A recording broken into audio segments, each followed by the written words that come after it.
샬롬 김윤규 목사입니다.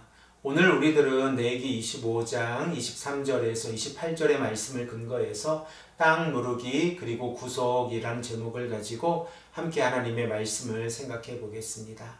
우리들은 레위기 25장의 말씀을 통하여 안식년과 희년에 관하여 생각을 해보고 있습니다. 그리고 오늘 본문 말씀 25장 23절의 말씀은 희년의 신학적인 전제의 조건이 되어지는 성경 구절입니다. 우리 이 시간에 23절의 말씀을 한 목소리로 읽겠습니다. 토지를 영구히 팔지 말 것은 토지는 다 내 것임이라. 너희는 거류민이요 동거하는 자로서 나와 함께 있느니라. 하나님께서 이스라엘 백성들에게 토지를 영구히 팔지 말라라고 말씀하시는 이유는 그 토지가 하나님의 것이기 때문입니다. 그러므로 하나님께서는 이스라엘 백성들에게 지속적으로 땅은 여호와께 소속되어져 있다라는 사실을 강조하고 계시고, 이스라엘의 백성들은 하나님께서 베풀어 주신 은혜 가운데에서 땅을 기업으로 받아서 그 땅에서 살아가고 있다는 사실을 우리가 깨닫게 되었습니다. 우리 이 시간에 레위기 20장 24절의 말씀을 한 목소리로 읽겠습니다. 내가 전에 너희에게 이르기를 너희가 그들의 땅을 기업으로 받을 것이라. 내가 그 땅 곧 젖과 꿀이 흐르는 땅을 너희에게 주어 유업을 삼게 하리라 하였노라. 나는 너희를 만민 중에서 구별한 너희의 하나님 여호와니라. 이렇게 하나님께서는 모든 지파와 각 지파 안에 있는 모든 가족에게 땅을 허락해 주셨습니다. 그리고 23절의 말씀을 우리가 생각해 보면 땅을 분배받은 자들은 결코 다른 사람들에게 자신의 땅을 양도하지 아니하도록 노력하며 살아가야 합니다. 그리고 이러한 삶의 원칙으로 살아갈 때에 그들은 땅은 하나님께 소속되어져 있다는 사실을 깨달으며 살아갈 수 있습니다. 그리고 하나님의 백성들은 이 땅에서의 삶 가운데에서 영원히 이 땅에서 거주하는 것이 아니라 나그네의 삶을 살아가고 있다는 사실을 깨닫게 되었습니다.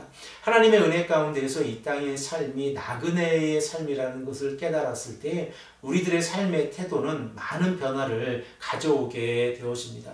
그 이유는 이 땅에서 많은 것을 소유한다고 할지라도 하나님 앞에 나아갈 때에 빈손으로 간다는 사실을 우리가 깨닫게 되어지고, 그리고 이 땅의 삶 가운데에서 모든 것들이 우리 자신에게 영원하지 않다는 것을 깨달으면서 하나님을 인정하게 되어지고, 그리고 하나님께서 모든 것들의 주인이 되어주신다는 사실 또한 깨닫게 되어집니다.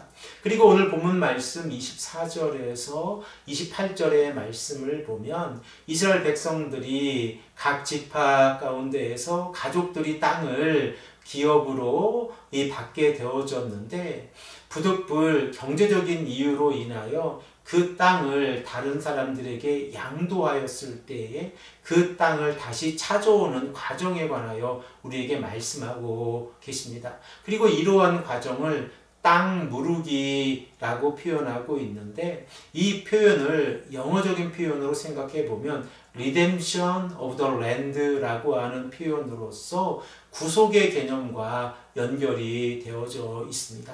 우리 이 시간에 24절에서 28절의 말씀을 한 목소리로 읽겠습니다.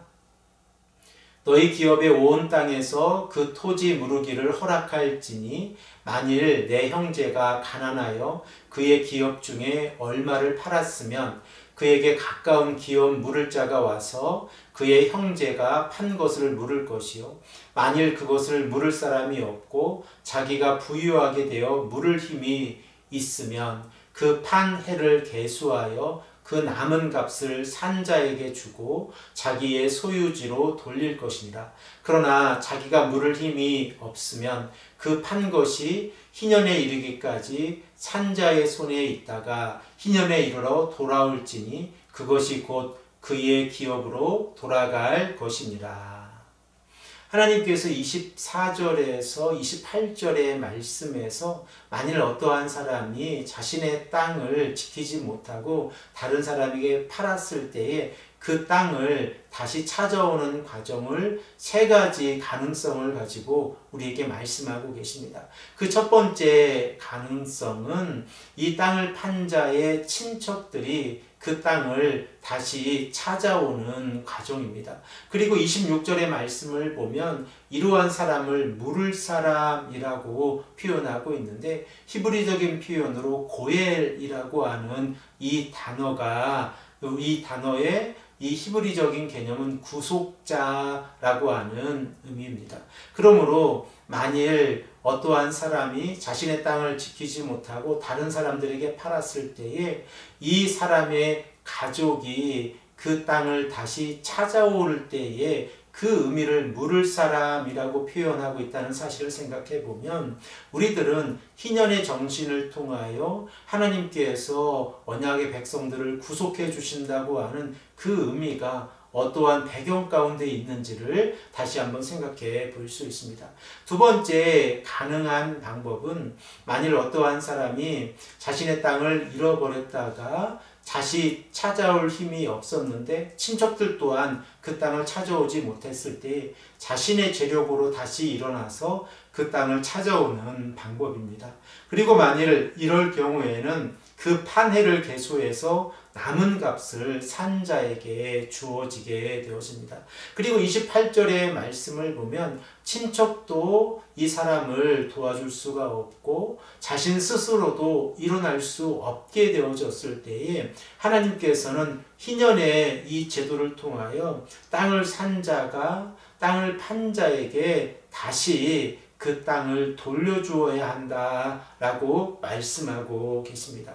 그러면 우리가 희년의 이 내용을 생각해 보면서 희년의 정신이 무엇인가를 우리가 다시 한번 생각해 보기를 원합니다. 하나님께서는 모든 이스라엘 백성들이 하나님 앞에서 땅을 유업으로 받아서 자유와 권리를 가지고 살아가기를 원하고 계십니다. 그래서 만일 누군가가 빚을 져서 그 땅을 잃어버리게 되어졌을 때에 희년의 가장 중요한 정신은 이 땅이 다시 회복되어지는 것이고 땅이 회복되어지는 과정을 통하여 하나님께서는 구속의 개념이 어떠한 것인가를 우리에게 말씀하고 계시다는 사실을 우리가 깨닫게 되었습니다. 그리고 하나님께서는 땅이 한 사람에게 집중되어서 부의 이 개인화, 집중화를 막고 계시다는 사실 또한 우리가 희년의 정신을 통하여 깨닫게 되어지고 하나님께서는 땅을 어떠한 사람이 많이 가짐으로 인하여 탐심의 마음으로부터 벗어나기를 원하고 계시다는 사실 또한 우리가 깨닫게 되었습니다. 그러므로 하나님께서는 희년의 정신을 우리에게 말씀해 주시면서 평등이 무엇인가를 우리에게 말씀해 주시고 하나님께 소속되어져 있는 땅을 육신의 욕심을 가지고 사고 팔지 말라라고 우리에게 말씀하고 계시다는 사실 또한 깨닫게 되어집니다. 사랑하는 성도 여러분, 오늘 이 아침에 우리가 이 말씀을 생각해 보면서 하나님께서 우리에게 말씀하시는 희년의 정신이 무엇인가를 다시 한번 깨닫고 그 말씀에 순종하시는 귀하고 복된 성도님들이 되시기를 간절히 축복합니다. 함께 기도드리겠습니다. 아버지 하나님 감사합니다. 오늘도 우리에게 말씀해 주셔서 희년의 정신이 자유와 이 권리라고 하는 사실을 우리가 깨닫게 하시니 감사합니다. 또한 탐심으로부터 멀어지고 하나님의 소유를 인정하는 것임을 우리로 하여금 깨닫게 하셨사오니 우리가 이 땅을 살아가면서 욕심을 내지 아니하고 말씀에 순종하며 하나님의 말씀대로 살아갈 수 있도록 인도하여 주시옵소서.